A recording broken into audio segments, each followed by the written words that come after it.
بەناوی خوای بەخشندەی میهرەبان سڵاو لە بینەرانی کەناڵی ئاسمانی پەیام خۆشحاڵم لە بەرنامەی سۆراغی مێژوودا کە بۆ یەکەم جارە لە دەرەوەی ستۆدیۆی بەرنامەی سۆراغی مێژوو تۆماری دەکەین بە ئێوەی بەڕێز و خۆشەویست گەشتمەوە.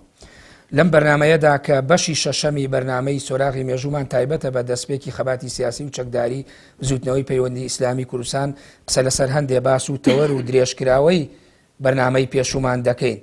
قسە لەسەرەوە دەکەین ئایا شێوازی بانگەوازکردنی بزوتنەوەی پەیوەندی ئیسلامی کوردستان لە ساڵی 1970 کە مەجموعەیەک زانا و مامۆستا و مامۆستای ئاینی دەچنە دەرەوە لە ماوەی ئەم 6 ساڵەدا توانیان بانگەوازی خۆیان بە شێوەیەکی وا بگەیەن جەماوەر هۆشیار بکەینەوە و هەروەها قسە لەسەر دروستکردنی فەرماندەیی لەشکری قورئان دەکەین و قسە لەسەر هێزەکانیان دەکەین. هەروەها قسە لەسەر شەهیدبوونی مامۆستا عومەری تیمار دەکەین کە لە تیمار لە ساڵی 1983 شەهید دەکرێت و کۆمەڵێ مامۆستا و زانای ئاینی و خەڵکی بێداری ئیسلامی کۆ دەبنەوە و لە مەراسیمەکەیە پەیامی خۆیان دەگەیەنە حیزبی بەعس و ئەو تاوانانەی کە لەو کاتانەدا ئەنجامی دەدا.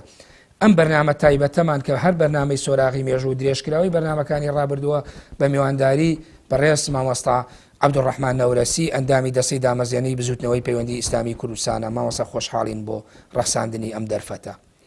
بسم الله الرحمن الرحیم. سپاس و ستایش بۆ پەروەردگار، درود بۆ گیانی پێغەمبەر صلی الله علیه وسلم و یار و یاوەرانی تا ڕۆژی دوایی. سڵاومان لە گیانی پاکی هەموو شەهیدانی ئیسلام بە تایبەتی شەهیدانی بزوتنەوەی پەیوەندی ئیسلامی و بزوتنەوەی ئیسلامی کوردستانی عێراق و هەروها سڵاو ڕێزمان بۆ بینەرانی کەناڵی پەیامی خۆشەویست. مامۆستا تۆ لە بەرنامەی پێشووە کە بەشی پێنجەمی بەرنامەکەمان تۆمار کرد قسەت لەسەر بۆ نمونە ڕووداوە گەورەکان کرد کە ڕوودا و توانی ئێوە بگەێنێتە ئەوەی کە بتوان ئیستیغلالی ڕووداوەکان بکەن و پەیامی بزوتنەوەی پەیوەندی ئیسلامی کوردستان و هەروەها پەیامی مەزلومیەتی خەڵک بگەێن لە ڕێگەی ڕووداوەکان و ئەو تاوانانەی کە ئەنجامەدرا. دیارترین ڕووداویش ئەو ڕووداوە بوو کە باست کرد مامۆستایانی ئاینی لە ساڵی 1983 لە مزگەوتی گەورەی سلێمانی لەلایەن بەرپرسانی بەعس بە تایبەتی محافیزی شاری سلێمانی وانە کۆ ئەکرێنەوە کۆمەڵی قسەی تون بە جوانە ئادرێ ئەوانیش کۆمەڵێکیان هەڵوێستی توندیانە بێ. ئەمانە شێوازی بانگەوازکردن و شێوازی ئیشکردنی ئێوە و بزوتنەوەی پەیوەندی لەم جۆرانە بوو یاخود شێوازی تری بانگەوازکردنتانە بوو بۆ بێدارکردنەوەی خەڵکی. لە هەڵقەی پێشوە باسمان کرد باسی ئەو مەسائلانە. دیارە هەموو شۆڕشێک و هەموو ڕووداوێک دەرەنجامی چەند کردارێکە کە پەرچەکردار دروست ئەبێت و بێتە پەرچەکردار. ئێمە بەڕاستی زۆڵم و زۆر وستەمی ڕژەمی بەعس لە شێوەیەکە بە شێوەیەک بوو بە معنای کەلیمە وڵاتی تووشی خەفەقان و تووشی حاڵەتێک کردبوو کە هیچ ئاسۆیەکی ڕووناکی و خۆشی لە ئارادا نەبوو و لە بەرابەر ئەو جینایەت و جەریمانی کە ڕژەمی بەعس ئەنجامیەدا بەرابەر بە خەڵکی کوردستان و خەڵکی کوردستانیش بێچەک و بێدیفاع ئەو کاتێکتر بەڕاستی ئێمە بە پێویستمان زانی کە بە هەر شێوەیەک بێ ئێمە وەکو موسڵمان کە مکەلەفین بە دیفاعکردن لە دینمان لە ئاینمان لە خاکمان لە وڵاتمان لە میلەتمان ئێمە بەڕاستی دەستمان کرد بە ئەوەی کە ڕاچەنینێکی فکری دروستکەین کە دیارە هەموو شۆڕشێک لە پێش ئەوە کە شۆڕشەکە ڕووبدا ڕاچەنینێکی فکری ئەوێ کە خەڵک هۆشیار بێتەوە بزانێت بارودۆخ و وەزعی لە چیایە. ئێمە لەو کاتە بە دەرەجەی یەکەم لەبەر ئەوەی کە وەزع و بارودۆخی کوردستانی ئێمە بە شێوەیەک بوو کە مەجاالەوە نەبوو تۆ لە سیمیناری گەورە قسە بکەی بۆ خەڵک و خەڵکۆکەیتەوە ئەمانە تەمان ئەوە شتەکانمان هەمووی بەنهێنی بووە. بەڵام ئێمە ئەو کات تەمان بەهۆی ئەوەی کە مزگەوتەکان منبەریان هەیە و میحرابیان هەیە مامۆستاکان ئازادتر بوون چونکە هەموو بە فەرمانی ڕسمی ئیمام و خەتیب بوون و کەلەف بوون بۆەوەی کە قسە بکەن بۆ خەڵک. بەڵام ئەوەی کە مهم بوو ئێمە توانیمان وەکو بزوتنەوەی پەیوەندی ئیسلامی ئەو مامۆستا بەڕێزانەی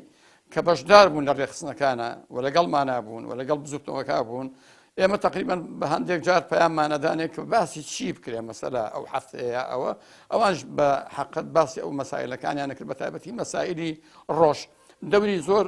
کاریگەریان هەبوو. ببوورە ئێوە وەکو بزوتنەوەی پەیوەندی پەیامتانەدا بەڵێ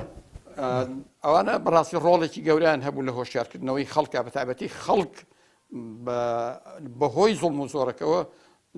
هەمیشە چاوەڕێ ئەوەیە کرد لە شوێنێک ڕۆشنایی ڕووناکیە. بەڕاستی مزگەوتەکانیش هۆی تەسەلای خەڵکەکە بوون بە تایبەتی لە مجەمەعاتی سەکەنیە. ئێمە بە ئەو کاتانە مەسالە بۆ نمونە لە مجەمەعی سەکەنی شانەدەری ئەو کاتە جنابی مامۆستا شەح محەممەدی بەرزنجی هاتبووە لە بەغاوەبانە لەوێ ئیمام و خەتیب بوو و دەورێکی چاکی بینی لە هۆشیارکردنەوەی خەڵکە لە باسکردنی ئەو زوڵم و زۆرانە و مقارانەکردنی ئەم زوڵم و زۆرانەی کە حیزبی بەعسەیکا لەگەڵ زوڵم و زۆرەکانی زۆردەرەکانی مێژوو وەکو فیرعەون وەکو ئەوانەی زمانی قوڕەیش کە کردیان بەرابەر بە ئەسحابی پێغەمبەر صلی الله علیه و سلم و بە موسڵمانان بەرحاڵ ئەمانە لە هەموو شوێن ئەم مامۆستایانە بەڕاستی زمانێکی زیندوی ئەو بزوتنەوەی بوون بۆ گەیاندنی ئەو پەیامانە بەخەڵ مەسەلا لە سلێمانیە مامۆستا مەلا ئەحمەدی خانەخا و لە هەولێر مامۆستا قادری برایەتی مامۆستا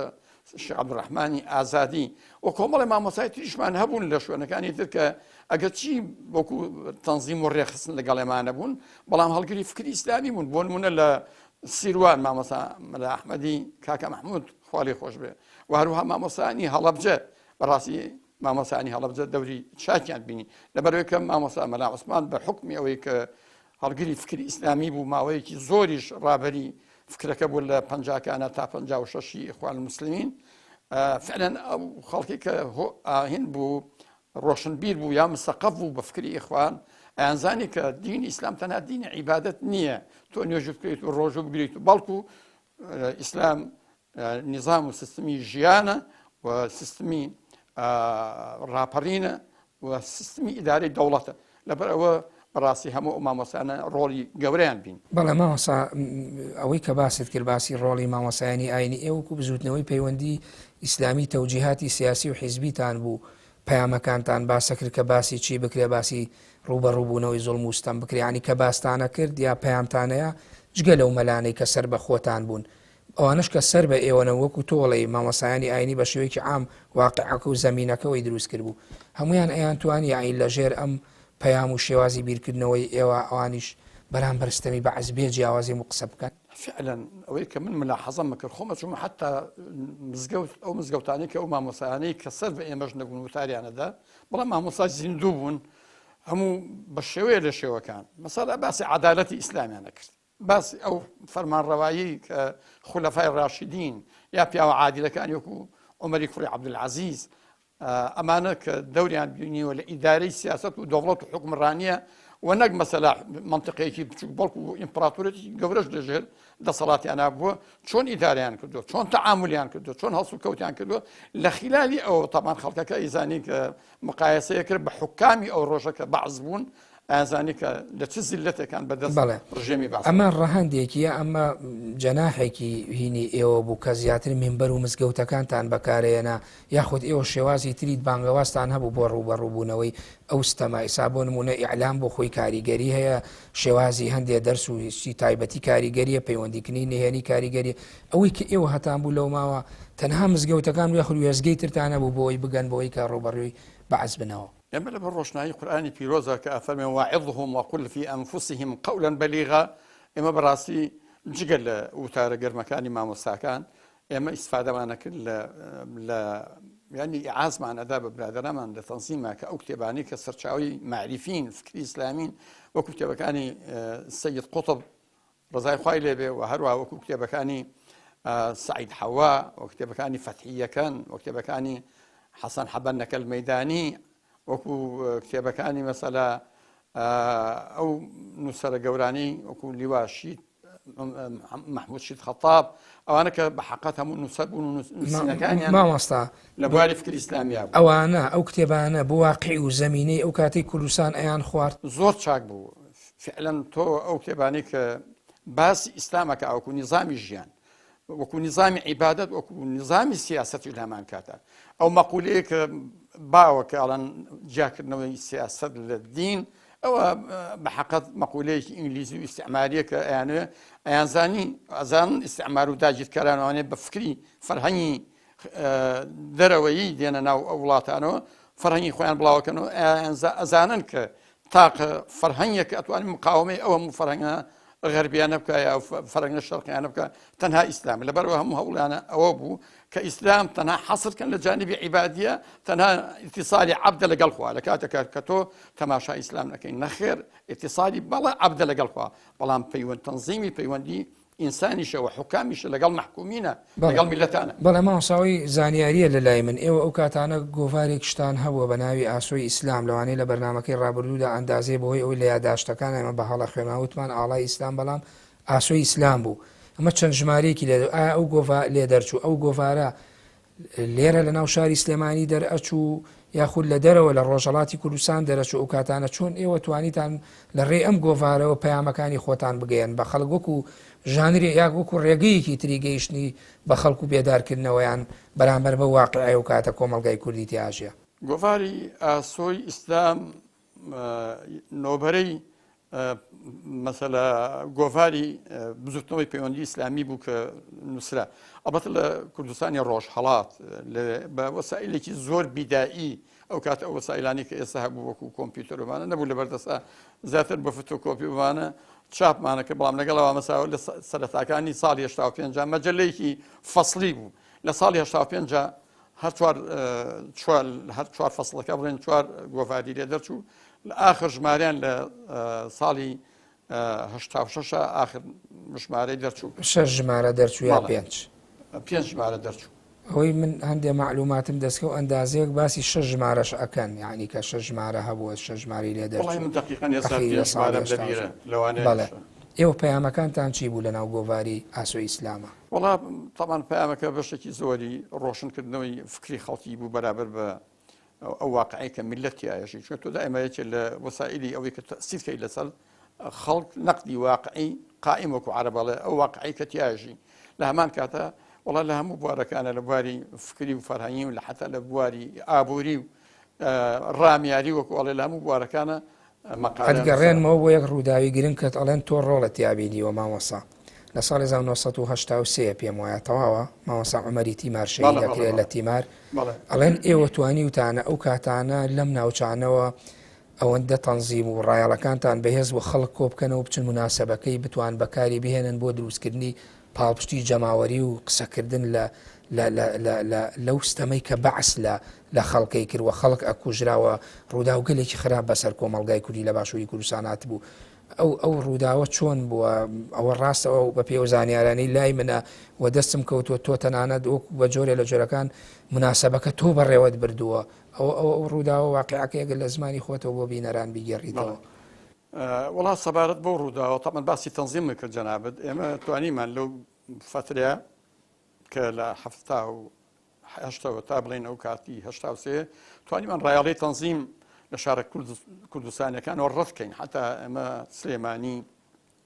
هەولێر دهۆک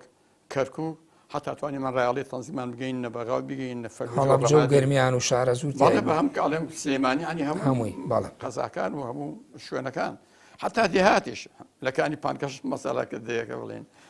ئەنداممان هەبوو لە هەموو شوێنە تقریبان ڕایاڵی تەنزیم بڵاو بووە. بەڵێ ئەمە لەو دەوروبەرینە لە مانگی ڕەمەزانی پیرۆزا بوو بسوێکی ڕەمەزان شەوەکانی قەدر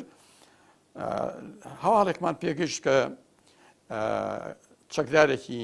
باڵێکی چەپی شۆڕشی ئەوسایی کورد لە ناوچەکە لە نەتیجەی پرسیارێکی شەرعی کە ئەکرێت لە جەنابی مامۆستا و مامۆستا جواب ئاەتەوە و دیارە و چەکدارش وەڵامەکەی جەنابی مامۆستایی پێ ناخۆشە بێ دیارە مامۆستاڵەکەڵێ کاکە ئەمە وەڵامی ئیسلام و شریعەتی ئیسلامە وەڵاویش طبعاً هێرشە کاتە سەر ئیسلام و شریعەتی ئیسلام مامۆستا طبعاً دیارە پێی ناخۆشە لە مزگەوتەوە لە شوێن مەخانی خوا کەسە بێ بەم شێوەیە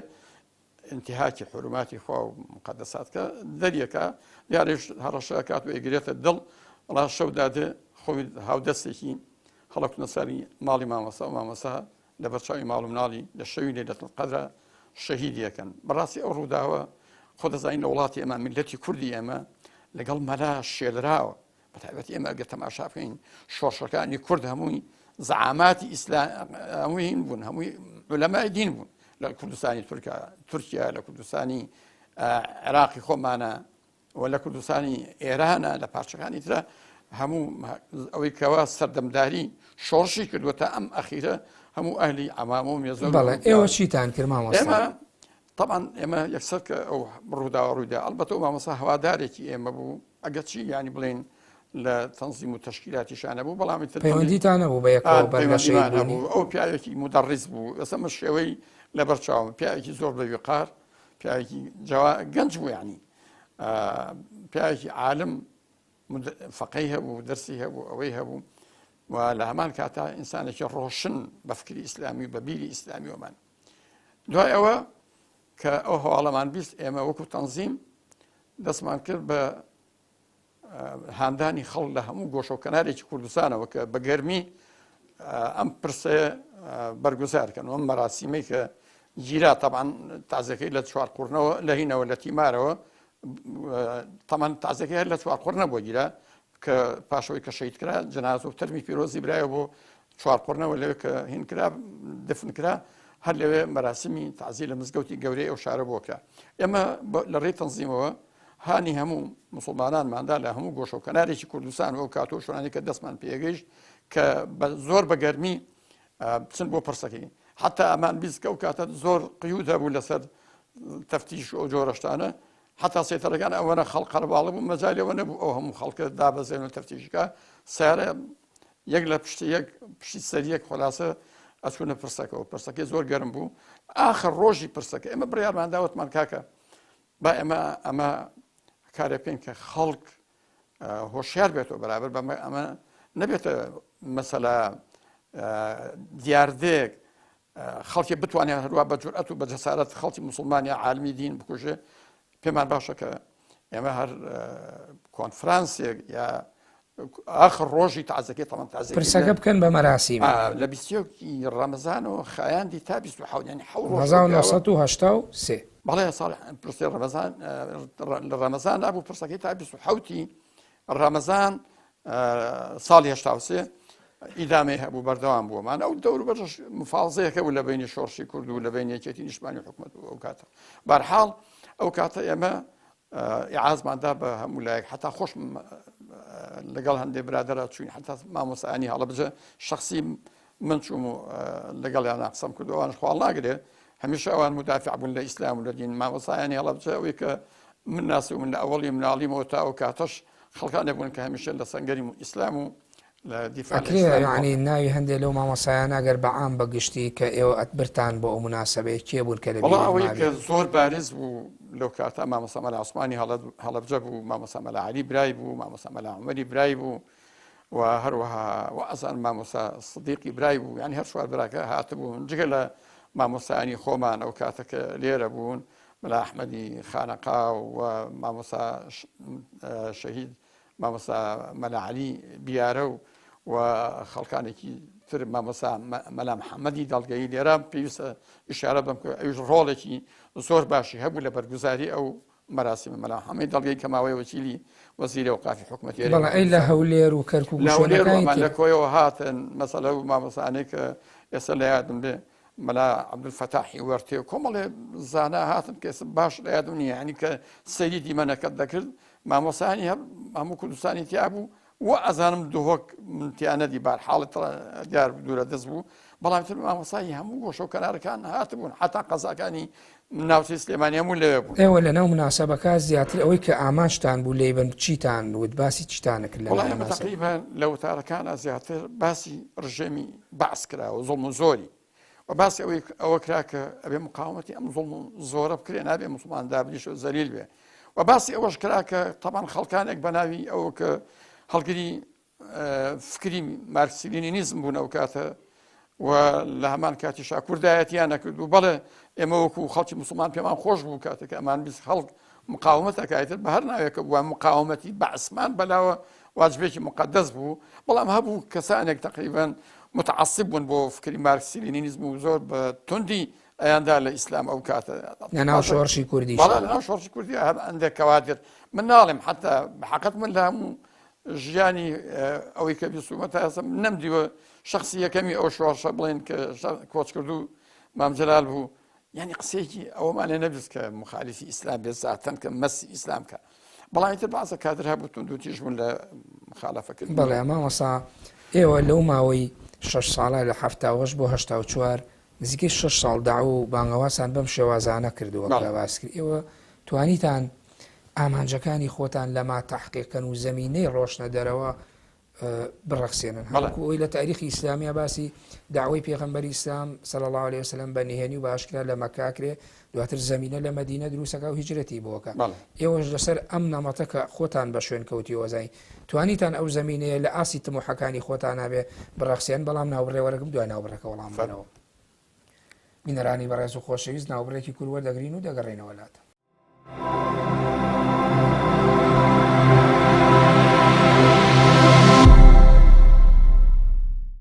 کاکا سڵاو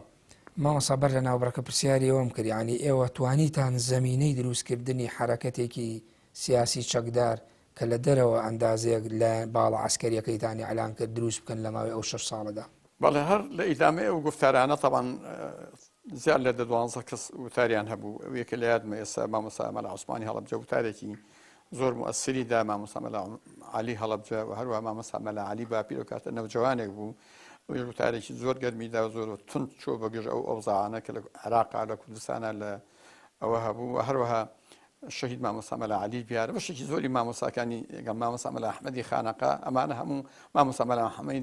دڵگەری مامۆستا مەلا عەبدوڕەحمانی کۆیی ئەمانە هەموو وتاری توندیاندا مامۆستا مەلا عەبدولعەزیزی هین عەبدولفەتاحی وەرتێ وتارێکی زۆر بەقووەتیە کە زۆر بە زەقی هێرشی کرد لەسەر حیزبی بەعس و هەموو ئەو لایەنانی کە دژن بە ئیسلام و ئەو فکارانەی کە ئەو مخالیفن لەگەڵ قورئان و منهج طبعا ئەمانە هەموو ڕایەڵەی لەگەڵ ئێوە هەبوو وەک بزوتنەوەی پەیوەندیە خەڵکی جیاواز جوانە دەرەوەی پەیوەندی بوو من بڵێم هەموویە من هەموو بەس ئێوە وەکو ڕێخستنەکانی پەیوەندی ئیشەکەتان ئێمە توانیمان خۆ ئێستا ئەو کاتە مامۆستایانی هەڵەبجە پەیوەندیکیان بە ئێمەوە نەبوو وەکو تەنزیمی عوزوی لەگەڵمانە بەڵام ترێ خۆوانە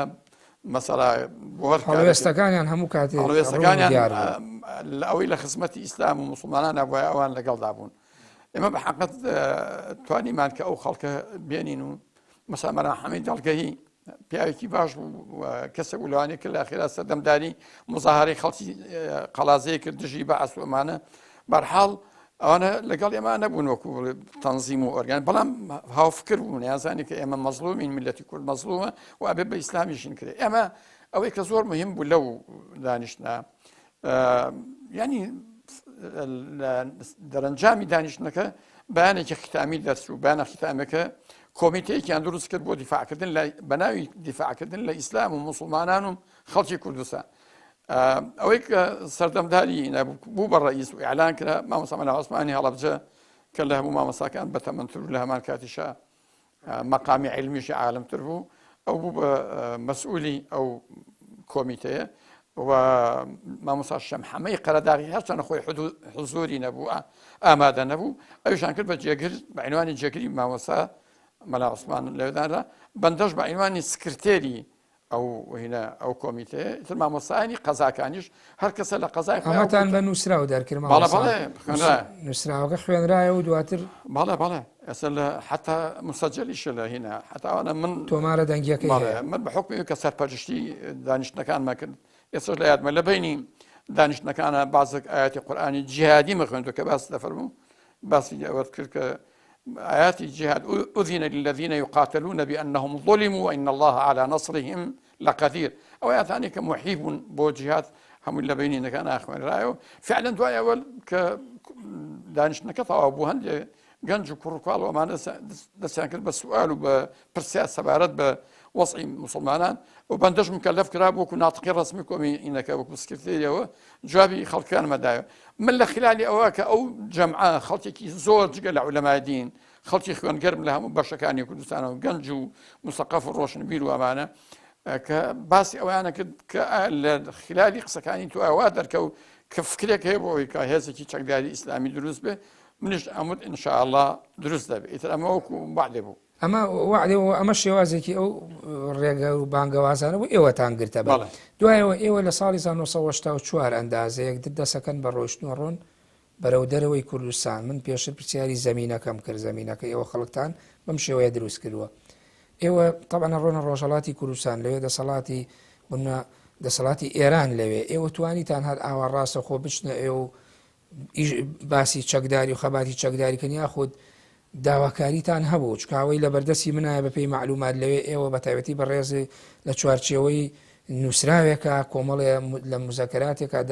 کۆمەڵە داواکاری ئاڕاستی حکوومەتی ئێرانەکەن بۆی بتوان زەمینەی ئیشکردنی خۆتان لێەوە دیسان بنیاد بنێنەوە جارێکتر بگەنەوە بۆ باشووری کوردستان ئەو مزەکەراتە چۆن بوو ئەو زەمینەیەتان چۆن دروست کرد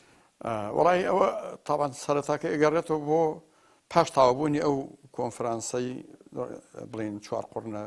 کە پەیوەندی بە شەیدکردنی مامۆستا مەلا عومەری تیمارە و ئێمە گەڕاینەوە بۆ سلێمانی و مەکتەبی تەنزیم کۆبووینەوە بۆ تەقییمکردن و هەڵسەنگاندنی ئەو کۆنفرانسە بەحەقەت من لەو دانیشتە تاوانەوە مامۆستا عەبدوڵای جیهات هەبوو کاک حەسەنی حەمەخالید هەبوو، کا کەمالی دۆڵپەمووی هەبوو، کا کامیلی حاجی عالی هەبوو، ئەوانە کە ئێستا لە یادم بن بەندەش لەگەڵیانە من پێشنیازم کرد بەڕاستی وتم وە ئەزانم کاتی ئەوە هاتۆ کە ئێمە چالاکیمان لە وەکو ئەوترێت لە چالاکی سەلبی و نهێنی و بگوێزنەوە بۆ چالاکی عەلەنی و ئاشکرایکەین و هێزێکی چەکداری ئیسلامی لە کوردستانە دروستکەین بۆ دیفاعکردن لە میلەتی کورد و لە ئیسلام وەکو ئەمە ڕاوێژەکەیتانە ناو سلێمانیا کرد بە حوزوری ئەم بەڕێزانەی باسی کرد. وەڵا ئەوانش بە حەقەت وتیان جاوە هەمویان هاودەنگ بوون لەگەڵما بەڵام وتیان چۆن وەڵام پێم باش ئەم هەیەتە بچین بۆ ئێران و ئەمانە دیار بوو ئەوان وتیان وەڵا ئەمە ئەگەر تۆ بەتەنها بچیت باشە دیار بوو هەمویان منیان مکەلەف کرد کە تۆ بەحساب لەوانەیە ئەنازێ فارسی بزانیت و ئەنازێ ئەوە بزانی و بتوانین لەگەڵ و قەنەعەت بە مەسئولینی ئێران بکەی کە هاوکاری ئێمە بکەنەوەمانە منیش بە حەقەت قوبوڵم کردوتم باشە من کە خۆم ئەدەبیان هەم خۆم خاوەنی پێشنیازەکە بووم و ئەو ئیسعادادێک کە بە حەقەت کە پێویست بوو بۆ بەگەرم بچین بە پیرەوە مەسەرەوە هەستم کرد تەنها من زۆر گەرمم ئەوانش گەرمن بەڵام نەک بەم حەماسەی بەندە بەڵام پشگیرێت بوون بەڵام پشگیر بوون بەڵێ چەندی چەند بۆ ڕۆیشتی دێتت ئێوە بڕیارتانە دوای ئەوە تۆ ئەمەتر ئەوە جژنی بەسەرا هات وازە من 2 ساڵی 1964 چوومە دەرەوە من و ڕێوارێک و میوانێکمانە بوو کاک هیچ هەلە برایانی خۆمان بوو مامۆستا حەسەنی کانیت و ئێستش ماوە لە حیاتە الحەمدوللا لە وازام لە ڕانیە بێ ئەو تەشریفی ئەنا بۆ ماڵەوە الحاصل وتی وا ئەچی بۆ شوێنێک وەڵام منەوەی ڕاستی بێ ڕخسەتم وەرگرتووە لە ماڵ و منداڵ و دایکم و ئەمانە کە من ئەچم بۆ ئێران وتی خێرە ئەچی وتم وەڵا هەر بۆ ئیشوکاری ئەو حرەکەتی ئیسلامی ئەوە لەکوێوە ڕۆیشتی مامۆستا بەڵێ ئەمە بە حەقەت ئەویش وتی وەڵام منیش دێم لەگەڵتا وتم فەر وەڵا پێم خۆش هەر ڕەفیقێکمان لای بێ لەم سەفەرە وەڵا لەگەڵ مامۆستا مەلا حەسەنی کانیتووە هەستاین چوونە سیروان ئەو کاتە مامۆستا مەلا شەق نورەدینی سەرگەرد لەوێ بوو کە یەکێک بوو لە هاوکارەکانمان وەڵا لەوێ کە چوین شەو لەوێ بووین وتی خێرە وەڵا هاتوین میوانی جەنابتین بەڵام مهمەیەکیشمان هەیە دوایی پێ دەڵێن وەڵای کە شەو درەنگ بوو مناڵ و شتە خەوت کاکی ئەمە چین بۆ کارێکی ئاوە وتی زۆر چاکە وەڵایش خۆڵ ناگرێ هەستم کرد منێ چۆن ئەڵێ وەکو شتێک لە دەرونیا بتەقێتەوە ئینفعالێکی بۆ حەماسە و دوایی ماوەی بێدەنگ بوتی زۆر مبارەکە دوای ئەمە بۆ ڕۆژی دوایی چۆن بڕۆین ئیتر وەڵحاصل هەلێکی هەلومەرجە دروست بوو کە بتوانین چکەوە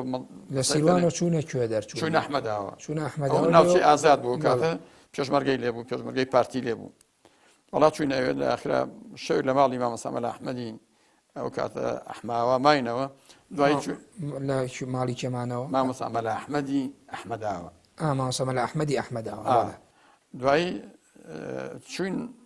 تامان چوون بۆ ئێران هەروە ئاسان نەبوو بازە لە ڕێکخراوەکانی پارتی ئەومانە هاتن ئێمە غەریب بووینە ناو مینە لیان هاتن ئەو دوکانیشیە بوو ئیمامی مزگەفتەکەش بوو مامۆستا هاتنە دوکانەکە سوالیان لە من کەوتیان جەنابەت ئەمانە خێرە لێرەن و بۆ کوێچنەوەمانە وتم وەڵا کاک ئێمە بەتەمەین بچین بۆ ئێران جاوتیان کاکە چوونە مەرز بەجێهێشتن بەتایبەتی ئەم مەرزە لەژێر وجودی ئێمە وجودمان هەیە ئیداری ئەم منتیقانە لەدەست ئێمەیە ئەبێ لە ڕێگەی ناوچەی هەڵەبجۆ بچنە لە لقی چوارۆمانەوە حاصل چوونە لقی چوارۆ کاتە کۆچ کردو بە ڕەحمەت بێ عەبدوڵاغای برای فەتاغا ئەم مەسئولی لقی چوار بوو لەگەڵ دانیشتین بەعزێ مناقەشەشمان بۆ دروست بوو لەگەڵ ئەوە بەرحاڵ دوایی کە مەیوز بوو کە ئێمە لای ئەوان نامێنینەوە وتی ئێستا هەروە ئەتانەوێت بە ئاسانی بچن بۆ ئێران وتمانە وەڵا ئەمانە هەروە بە وتی ئەگەر بچن ئەتانگرن ئێوتم چۆن بچین و نەمانگرن وتی وەڵا ئێمە توانین بەرگەتان بۆ بکەین خۆڵ ناگەنیترەوە بەرگیان بۆ تەنزیم کردین بەڵام منەوە کاتە بەڵێ ئەو کاتێتی ئێوە چوونە ئەودی و من ئەمەوێت لە بەرەوەی ماوەی بەرنامەکە فریاکەوین ئەوەندەی نەما مامۆساگەر باسی ئەو مزەکەراتە بکەیت چیتان نووسی و دروستکردنی لەشکری قورئان بۆی فری ئەو چەند دقیقە لە ئێمە من هەر لە دانیشتنەکە کە لەگەڵ تەنزیما دانیشتم پێم وتم کاکە ئێمە من ئەچم بۆ ئێران و ئێران وڵاتێکی ڕۆحانیەتە ئەوەی کە ینی وڵاتی مەلایەن قیادەکەن مەسەلا ئەوان ینی تۆزێک ینی سقۆ متمانیان زیاتر بە عالمی دین و ئەهلی عەمامە زیاترە وتم من كبسمة زور ميلواني بصالق نجنا ونتيجة من كسيتي كرد ولا خلتي كردستان وأوا بسمة تم معنا بيدا كم وتم بوي كإيش كمان زور بيش كبرات بيشوا هم تمنا مصاشم حمي برزنجي ناس ك لا مجمع إيشانة دريبو أو كمان باسم الرسانة هاي خبري وكوخوان على راديو وتلفزيون معنا كباسة كده بناء إمام جمعة إيشانة دريو ومدر كوتو بيا موقع يجيبوا خد روز كتو جي متماني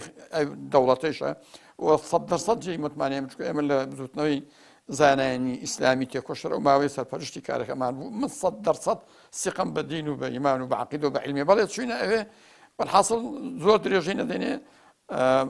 هيئتك مع دروس كده قبل ما مسا الشيخ محمد منو ما مسا الشيخ محمد جنابي ما مسا حسني كانتو شوينا تاران أما تقريبا جت حوتو هشتي ماني حوتي أو صالة أما وأزرم دبو شوينا قوم دي حوت بو شوينا قوم باشوي مشاورة ما كل بهندي برادر بتابتي برادري ما وصابون ما وصاش محمون جابر لو حركة كين من اللي ربي يموت من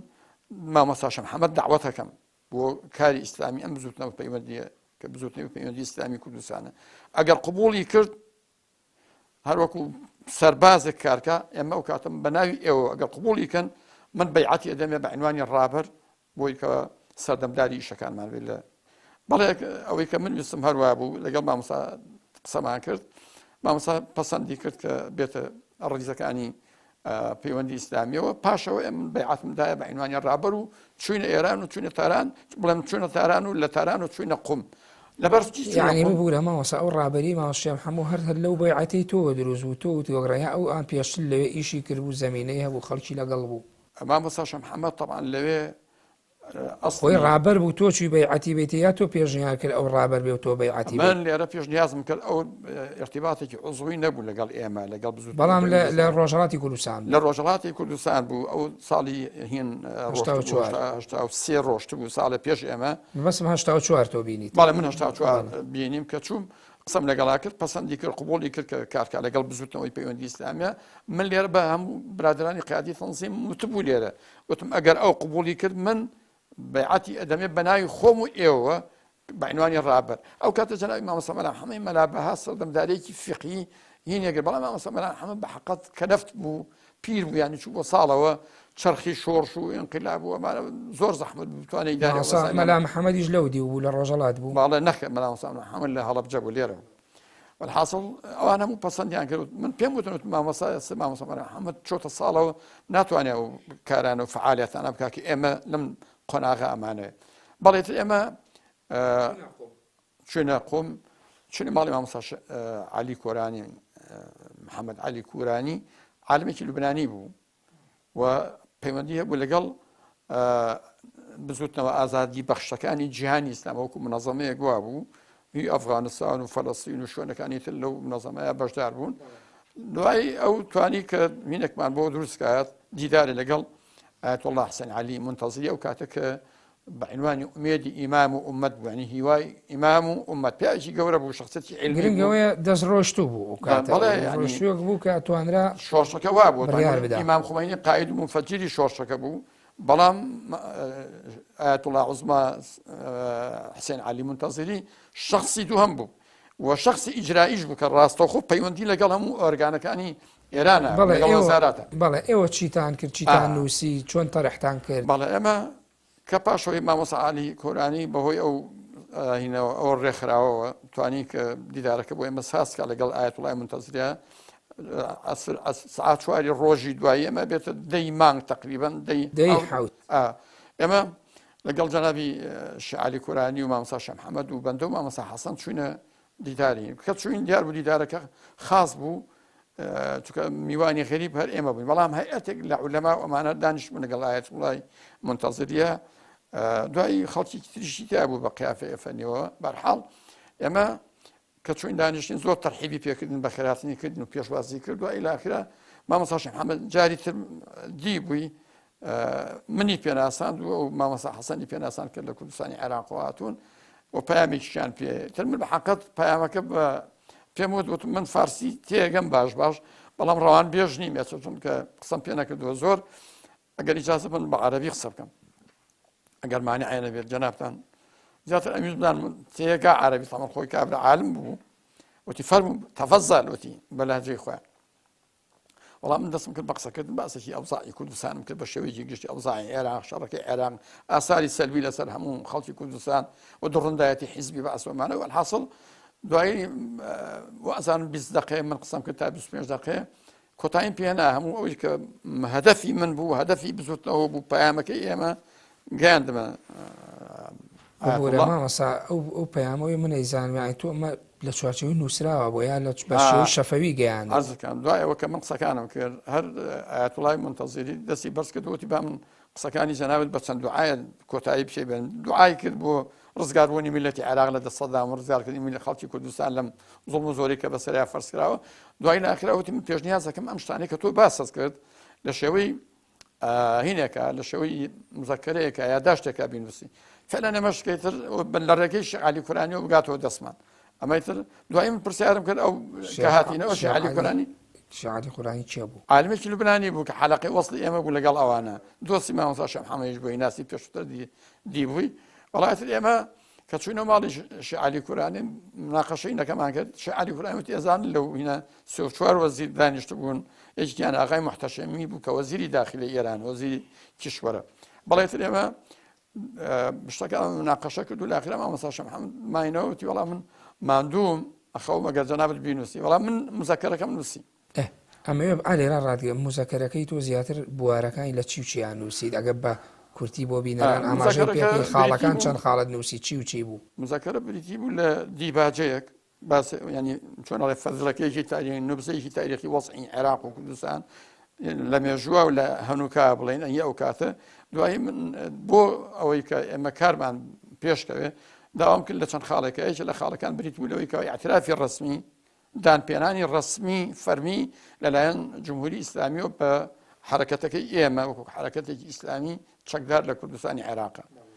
ئەمە دووهەم حکوومەتی جمهوری ئیسلامی ئامادە بێت کە ئۆردوگا بکات و بۆ ئەو خەڵکانی کە دێنیا ئەو خەڵکانی کە ئەیانەوێت لە شارەکانە دابنیشن کە ڕێگەیان پێ بدرێت لە شارەکانە جێگە و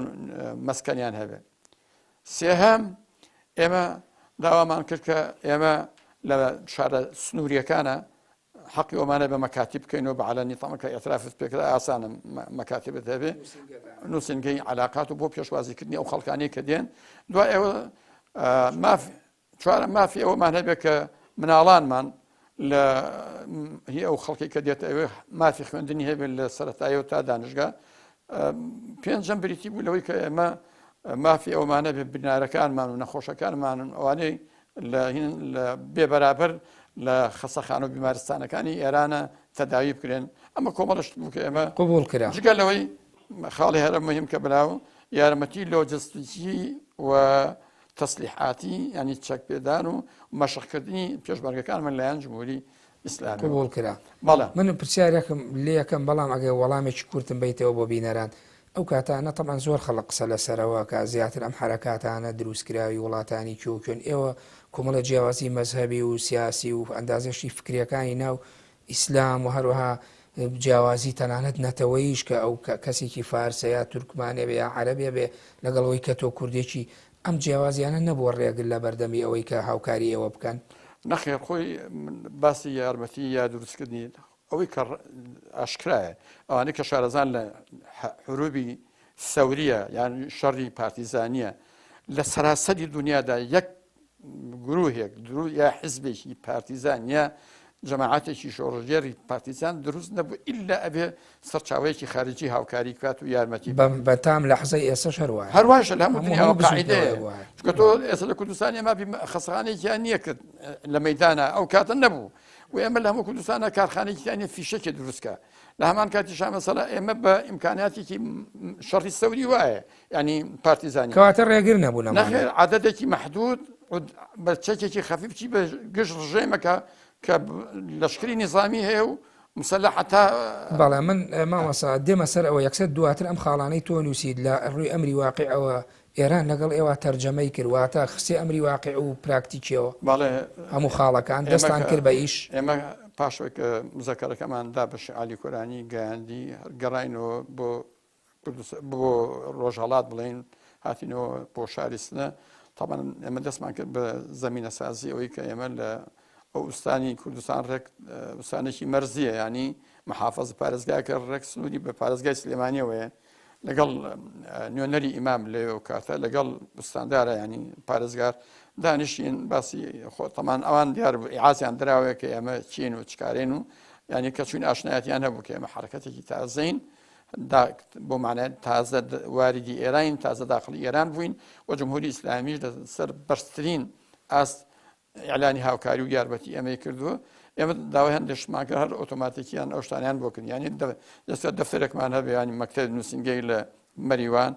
و ئەو خەڵکانی کە پەیوەندیان بە ئێمەوە کە ئێمە تەئیدمان کردن پشتیوانیمان کرد پژگیریمان کردن کە ئەمە سەر بە ئێمە نەبرێن بۆ ئۆردو چکە هەر بەو کاتە هەر کەسێک کە داخلی ئێران بووە یەکسەر لە مەرزە گیرا ئەبرا بۆ هیلال ئەحمەر و بە لە هیلال ئەحمەر ئەبرا بۆ ئۆردوگاکانی ئەو وڵاتە لەبەرەوە ئێمە خەڵکمان ئاڵقەی ئەو گرفتاریە نەبێ یەکسەر کە ئێمە ئیعلانمان کرد ئەم برادەر بۆ لایمە هاتووە یەکسەر ئینانەگەر ئەوان ئیعلانی هاوکاری جدیان کرد بەنی بە حەقەت باسی جەنابەت جیاوازی هین وڵای ڕاستی بێ زۆر ڕێزیان لێگرتین نەخێر لەوانە بوو جمهوری ئیسلامیش پێی خۆش بوو کە حرەکەتێکی ئەهلی سونی و کورد لە کوردستانی عێراقەوە ئەوان زۆر ئیسفادیان لە وجود و حضوری ئێمە کرد بەڵێ مامۆسایەکێ لەو شتە گرنگانە ئەمە وتت خاڵەکان چوە بواری جێبەجێ بەڵام ئێوە ئیشێکی گرنگتان کردووە کە ئەوەی کە بەپێی معلومات لەلای من لە 14/1985 ئیعلانی چەکداریەکەن لە چوارچەوەی دیارەم ڕێکەوتنایە کە چەک و مەشق و ئەوان لە هاوکاریتان بکەن چۆن بوو لەشکری قورئانتان دروست کرد ناوتان نالەشکری قورئان ئێمە لە حقیقەت پاشەوەی کە هاتینەوە بڕیارماندا کە هێزە چەکدارەکەمان دروست بێ فعلەن ئێمە بەر لەوەی کە ئیعلانی لەشکری قورئانیشکەین کە بازووی سەربازی بزوتنەوەکەمان بوو خەڵک لە کوردستانەوە پۆرپۆل ئەهاتن یعنی بە چەند وەجبێک مامۆسا مەلا عەلی هەڵەبجە و مامۆسا مەلا مەحموودی ئازادی و مەلا ئەبوبەکری سیدیقی و مامۆسا مەلا شەید مامۆسا مەلا لەتیفی پێنجوێنی و برادەری تریش کاک حەمۆمین وەسا حەمۆمین ئەوانە بە وەجبەیەک هاتن لە دەی هەر ئەو 85 وەجبەیەکی تر پەیدا بوون کە بریتی بوون لە مامۆستا مەلا محەممەدی ڕازی و مەلا ئەبوبەکری جۆمەرەسی و ینی مەجموعەیەک لەو بینانە مەلا سوهەیب و مەلا کەریم و 5 مامۆستا بوون ئەوانش هاتن وردە خەڵکانێکی تر هاتن تاک و بە کۆمەڵ وردەوە کە جەمعیەتەکە دروست بوو ئێمە لە کۆنگرەیەکە ئیقراری لەشکری قورئانمان کرد کۆنگرەی یەکەممان بیرتە ئەو شورایە لە ناو کۆنگرا قەرەباڵغ یان ئەو شورا کەمە لە شورای کەمە بڕیارتاندا ئێمە ناوکەیمان گەڵاڵە کرد بەڵام لە کۆنگرەکە کێ پێشنیاری ناوەکەی کرد وەڵا وازە مامۆستا شەح محەممەد و ناوکەین کرد ناوەکانیشی بە ناوی فاروق کە حەزەتی عومەری کوڕی خەتابە لەقەبی ئەوە مەبەستمەوەیە بورە پرسم یعنی ئایا چەند هێزیە بۆ لەشکرە 4 هێزی هەبوو خالیدی کوڕی وەلید و فاروق وشافعی وصلاح الدین ئەمانە طبعا بۆ ناوچەکانی کوردستان ناوچە جیاوازەکان لە ناوچەی هەورامان بوو هەورامان و شارەزور و گەرمیان بەڵێ شافعی ماوەی لە بەیتوش و من ناوچەی مەرز بوو بۆ هەولێر دوایی چوونە ئەولێر کاک مامۆستا قادری برایەتی بووە هێنی هێزی خالید مامۆستا من ئەو لەشکرە کە دروست بوو بەندە بە عنوانی سەر لەشکر تۆ بووی بە یەکەم سەر لەشکر بەڵێ مەسئولی لەشکرەکە من بووم و شەهید مامۆستا مەلا محەممەدی ڕازی جێگرمان بوو فەرماندەی لەشکری قورئان تۆ سەرۆک بووی مامۆستا محەممەدی ڕازی جێگرت بەڵێ ئێتر هێزی فاروقیشم باس کرد فاروق مەنتیقەی قەرەداغ و ئەو ناوە بوو بەڵێ و هێزی حەمزەش لە ئەخیرا دروست بوو بەڵام هێزی خالید ئەوەی مامۆستا محەممەدی ڕازی بەرپرسی نەبوو بۆ شارباژێر و پێنجوێن سلێمانی و هاتە منطقەی سیوەی لە منطقەی سەرکردایەتی ئێمە مەکتەبی سیاسیمان کردەوە لە بۆسکان یەکەم نقطەی حضور و وجودی ئێمە بە شێوەیەکی ڕسمی لێنە لە بۆسکان بوو دوای چوونە منطقەی برالە و ناوچەکانی تریش لە منطقەی و چوونە شوێنەکانی تر لە هەورامان دووبارە پەلمان هاویش بۆ قەرەداغ لە ئاخرا بۆ مەلەکان و دەوروپشی هەولێر حاصڵ هێزەکانمان بە کوردستان ئەوەی کە معلومات لای من ئەم هێز فەرماندەی لەشکری قورئان ئێوە کورتان کردوەوە بە فەلەق ناویەکێ لە سوورەتەکانی قورئان فالام قاف ئەمەش هەر ئیمام شێخ محەممەد و بیرۆکەی فەرماندەی لەشکری قورئان فەلەق دوای ئەوەی کە ئێوە هێزەکانتان بوو لەو ناوچانەدا هێزەکان جوڵەیان پێ ئەکرا یعنی ئێوە چالاکی و مەفرەزەی هینی پێشمەرگاتیتان هەبوو بەڵێ ئێمە بەحەق ڕۆژانە مەفرەزەمان ئەنارد بۆ دەور و پشتی هێزەکانی حکومەت لە منطقەی ئالان و سیوەیل حتا پێشمەرگەمان کەوتنەکەمینەوە شەهید بوون وەکو کێ بوونەوە شەهید بوون کاک عەلی سیوەیلی کە فەرماندەی سەرتی بوو فەرماندەی مەفرەزەکە بوو و شەهید فاروق لێشە بوو لە وێنانە و هیچ برادێکی تریش هەر لەو شەخانەی سۆڵە بوو ئەوی شەهید بوو والحاصل سێ بنارمان هەبووە لەو کاتە ئێمە لە هەمان کاتە هەر لە ژێر بۆمبارانی حیزبی بەعسەکە کرا زەربەیەکی کاریگەرمان بەرکەوت لە ساڵی هینە هەشتا و وازام نۆی سێ ئەوەی ئەتەوێ بڵێ کێ شەهید بووە لە شەهید مامۆستا ئازاد کە بەرپرسی ڕاگەیاندنمان بوو وە شەهید مامۆستا لە ڕۆژهەڵاتی کوردستان بەڵێ لە شاری مەریوان شەهید بوون کاک تاهر عەبدولکەریم خۆی و کوڕەکەی کە کوردستان بوو ئەمانەش شەهیدی پەیوەندی بوون بەر لە بزوتنەوەی ئیسلامی شەهیدی تریشمان زۆر ئەگەر بمانەوێت لە تەنزیمە من لە 24 کەس گیران دەیان ئازاد کرا بەڵام 24یان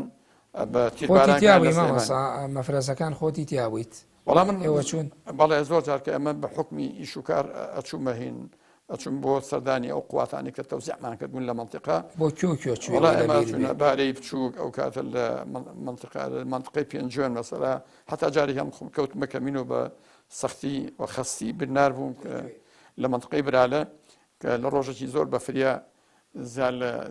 ڕێژنەیە گول لە چوە سنگمەوە بڵین سی ڕاستم تەقی و بەرحاڵ لە بینی مان و نەمانە ترێمان بردەوە بۆ ئێران و بۆ تاران و الحاصل لەوێشە برای مامۆستا مەلا محمودی ئازادی شەهید بوو جا من بەڵێ سپاس مامۆستا من ئەوە نزیکەی سێ حەڵقەیە لەگەڵ بەڕێستا بووم ئەوێ لەماوەی ئەم سێ حەڵقەیە گەشتێک پرسیارێکم لێ نەگرتویە لە بە حەڵقەکانی ترا تێپەڕی بێ بە کورتی شتێکت ماوێت لەسەر ئەم بەرنامەی کە ئێمە لەسەر بزوتنەوەی پەیوەندی ئیسلامی کوردستان لەسەر ڕێکخراوە ئیسلامی سیاسی ئیسلامی و چەکداریەکان کە بەرنمەیەکە بۆکو زنجیرە بەردەوامە بێ یعنی ئەگە شتێکت بیر چوو بێ لە حەڵقەکان شتێکت نەوت بێت شتێک ئەمە بیڵێ بەڕاستی ئەمە ئەم بزوتنەوەی ئەرکێکی زۆر بوو قورسایەکی زۆری ماڵی و نەفسی و دەرونی هەبوو لەسەر خەڵکی تەنزیممان من لێرە ئەمە زۆر بە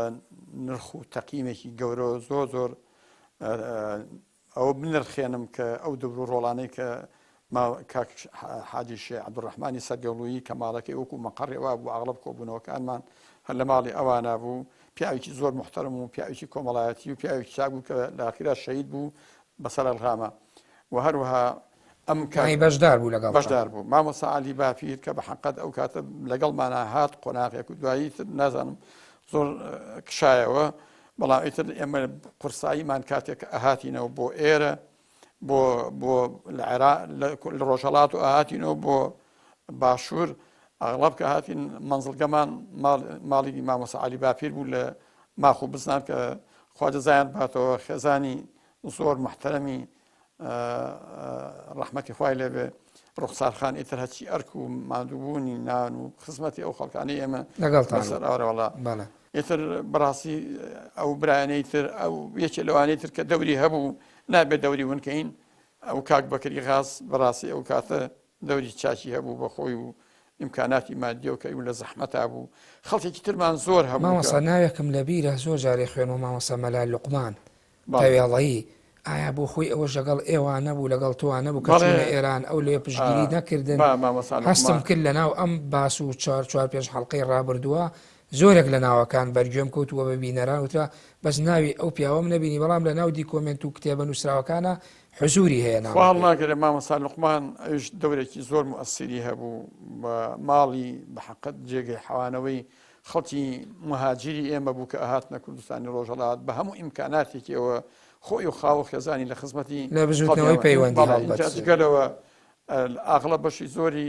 لە داوەتکردنی بازێ مامۆستایانمان بۆ وتار خوێندنەوە لە شوێنەکانی کوردستانە ئەو مەلا لوقمان ئەچوو والحاصل دەورێکی کاریگەری هەبوو ئەویش ماوەیەکی لەگەڵمانە هات بەڵامی تر لە قۆناغی ئەو مؤسیس نەبوو لەگەڵتان نەخێر لە کاری تشکیلاتی لەشکری قورئانە بابوو بەڵێ لە لەشکری قورئانە هەتا ماوەیەک مەسئولیەتی چی بوو وەڵام ماوەیەک مەسئولیەتی وەرگرت بەڵام زۆری نەخایان وازان مانگێ دوانی نەخایان بە حەقەت لە مەسئولیەت وازیەنە بەڵێ ماوەسا من تەواو بۆ ماوەی بەرنامەکە یەک دەقەکە تێمێ لە ئەخیرە ئەو واقعەی کە لە ڕابردووە دروست و ئێوە بەم شێوەیە کردان ئەوەی کە ئێستا حاڵەتی موسڵمانان و ئیسلامیەکانەیە ئایا تا چەند ئەم دوو ڕایەڵە پێکەوە بەسرێتەوە ئایا لە ئاستی ئەو قوربانی و ماندووبوونا ئەمڕۆ جوبران یاخود باربووی ئەوە کراوەتەوە لە ناو دەسەڵاتی سیاسی کوردیا کە ئەم ماندووبوونا هەبووە ئەو تاریخە هەبووە یعنی بای ئەوەش لانی کەم ئەمانە حرەکەتێک بوون و دیفاعیان لە مەزومەتی ئەم خەڵکە کردووە حەقیان پێ بدرێتەوە یاخود لانی کەم حەقەکەش نەبێت ئەمە نرخێنراوە لە ڕووی معنەویەوە. وەڵا ئەوێ ڕاستی بێ من ئەزانم ئەمە ئەرکێکی مێژووی و ئیسلامی خۆمان بوو. من زۆر جار بیرم لێ کردو ئێمە ڕۆژگارێک دێ مناڵەکانمان نەوەکانمان گەورە بناڵن بابە ڕۆژگارێک عمرێک خەڵکێک چوە دەرەوە دیفاعی کرد لە میلەتە بە شوێعی بە پارتی بە یەکێتی بە خەڵکی تر بە سۆشیالیست ئەی باشە ناوی ئەوە وجودی ئێوە نەبوو لەمە ئایا ئیسلام ئەمەیە کە بێخەم بێت لە مشکلات تەمە خۆ بێگومانی هەچی لە هەر شوێنێک هەر زۆڵمێ بسەپێ بە هەر ناوێکەوە بێ ئەگەر زۆڵمەکە میلی بێ نەتەوایەتی بێ سیاسی بێ ناوێکیە بێ ئەگەر ئیسلام لەوێ وجود و سنگری یەکەم نەبێت مانای منطقه ئیسلامی ئەو ئیسلامی فەزڵە ماوە ئێستا ئێمە بە حەقەت ئێستا هەست بە کورتی وەڵام بیتەوە تەواو بوو فەرمووت ئەو فەزڵە بۆ ئێستا ماوە من وە ئەزانم زۆر جاجرتومە پێش ئەوەی کە ئێمە دروستبین لەم کورد شاری سلێمانە یەک ئافرەت مەدی کە محەجەب بێ ئاغڵب ئافرەت نەوعێکی تر بوو مەکتەب و کارێکی کردبوو کە ئافرەت زیاتر مۆدە بن زۆر جار عەبایەکیانەدا بەسەریانە بەڵام مۆدەیی بوو بە تابعیان حتا ماڵی زۆر لە خەڵکێکی تریشی گرتبوو بەڵام ئێستا کە من ئەبینم و ئەزانم بەرەکەتی خوێنی ئەو شەهیدانەی ئێمە و کە لە ڕێی ئیسلامە ئێستا تۆ زاهێری ئیمانداری و ئیسلامە بینی خەڵکە بینی کە ئاشنایە بە ئیسلام ئەمە اینجا چگە لەوە لایەن سوڵتە و ئەمانەوە من ئەبێ ئەوە بڵێم کە زۆر جار مام جەلال ئەم پیاوە ئەیوت وجودی ئێوە بزوتنەوە ئیسلامی ضروری بوو ئەگەر ئێوە خۆڕسک دروستان نەکردا ئێمە ناچار ئەوە شتێکمان دروستکردا بە ناوی حرەکەتێکی ئیسلامی. بەڵێ زۆر سپاس بۆ مامۆستا عەبدوڕەحمان نەورەسی ئەندامی دەستەی دامەزێنەری بزوتنەوەی پەیوەندی ئیسلامی کوردستان سپاس ماندوومان کرد لە چەند حەڵقەیەکی بەرنامەی سۆراخی مێژوو لەگەڵمان بوویت. زۆر سپاس بۆ جەنابشتانیا خۆ بەخێر بن زۆر سپاسانەکەین. سپاس بۆ ئێوەش. بەڵێ بینەرانی بەڕێز و خۆشەویست بەم شێوەیەتمە کۆتایی سۆراخی مێژووی ئەم جارە تا سۆراخی تر بەخۆی گەورە و میهرەبانتان دەسپێرم خواتان لەگەڵ کاتێکی خۆش بۆ هەموو لایەک.